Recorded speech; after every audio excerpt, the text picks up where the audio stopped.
ఇంటి బయట ఉన్న సిటౌట్లో కూర్చునేసరికండి ఇదిగోండి ఈ సన్నివేశం. పిల్లేమో అక్కడ పైన ఎగురుతున్న సీతాకోక చిలుకని పట్టుకోవడానికి ఆత్రంగా చూస్తుందండి.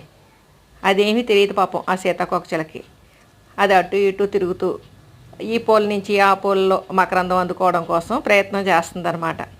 దాని గొడవలో అది ఉంటే అండి కింద ఈ పిల్ల దీని గొడవలో ఇది ఉందండి. చూడండి ఎలా కాసు కూర్చుందో. అది ఏమాత్రం కిందకు వచ్చినా పట్టేసుకుందామని కూర్చుందండి. ఇందాకటి నుంచి చూస్తున్నాను, అదే ప్రయత్నంలో ఉంది.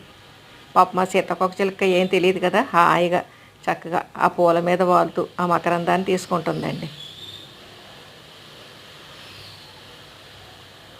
ఈ పిల్ల ఇందాకటి నుంచి ఇదే పనిలో ఉందండి. ఏమాత్రం కిందకి వచ్చినా కానీ ఆ బటర్ఫ్లైని ఇలా టక్కన పట్టుకుందామని చూస్తుంది. ఈలోపు మేము గమనిస్తున్నామని తెలిసిందండి. తెలిసి ఇంకా మెల్లగా జారుకుంది.